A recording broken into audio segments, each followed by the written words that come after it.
Okay, good. Now, back to reality. In any case, this creates an image that is also not accurate. What I just said about the alien, right? See, without a form. But that's how all analogies work in this matter. They work through relating something we know and can conceive to something we don't know and can't conceive. The danger with this particular analogy is the image created is probably a lot like what you imagine when I say you are nothing or are known in the self-activities. But this is also not what I'm trying to communicate.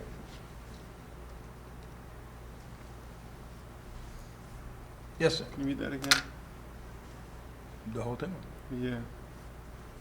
I didn't really get what you weren't trying to communicate. Yeah, I'm saying that the analogy of the alien that has no form, Yep. but only shows up when, whatever, stuff. influencing something, right? Yeah. See, so like I said, like in Ghost, you're saying something moves, you see something moving through space, you go, whoop, what's that? That's not right, see, because he's holding it, see, but you don't see him because he's a ghost. Saying anything again. We're going to do that kind of thing. And since you get that, something is here, something else. It's kind of a lot like how we get each other, really, right? See? It's like stuff happens, and you figure, there's somebody there. Why do you say there's somebody there? Well, because this happens, and this happens, and this happens, right? See? And as this stuff is happening, you think there's somebody here, right? See? Somebody's doing it. See? Somebody's moving the puppet, right? So anyway, I was just saying there, you see like this kind of alien deal, that's probably what you imagine already when I say you are nothing, or that you only show up in the self-activities, the self-experience, stuff like that. That's the only place you show up. But that's not what I'm trying to communicate.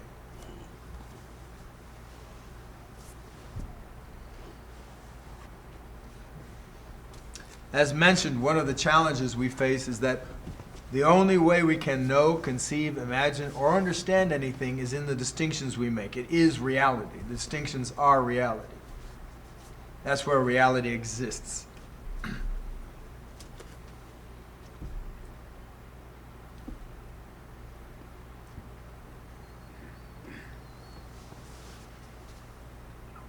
We make a distinction between one thing and another. But what if you weren't any distinction at all? Our existence, and all existence, occurs as distinction, as something that is and is not something else. So you can only show up as you when there is also not you. Whenever you imagine experience, or put attention on yourself in any way or on any level, you immediately will have a you and a not you. See, take a look. Even if you said, I am everything, you would then not be nothing, or a few things. See? Or whatever isn't everything.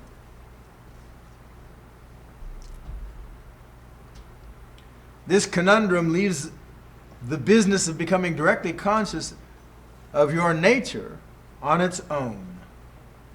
If your nature is not in any way divided up, or even everything altogether, then the experience and perception of you and not you is irrelevant. What makes it even worse is that when you have your first enlightenment, grasping your true nature, you'll still make a distinction that this is you and not something else, such as a table or another person or space. It will be true, but the distinction your mind makes will still fall short of the complete truth of you. The absolute nature of existence isn't relative, but everything that exists is relative.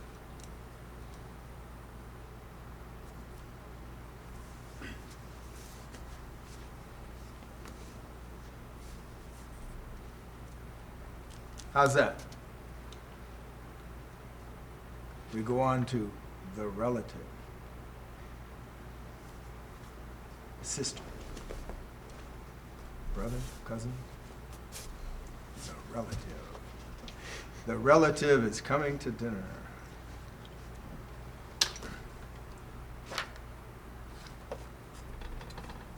So, that's all meaningless babble. Once again, just kind of exercising your mind. Actually, it creates three possibilities. If you really work to follow it, it'll exhaust your mind. Creates perhaps a possibility, and maybe some openness.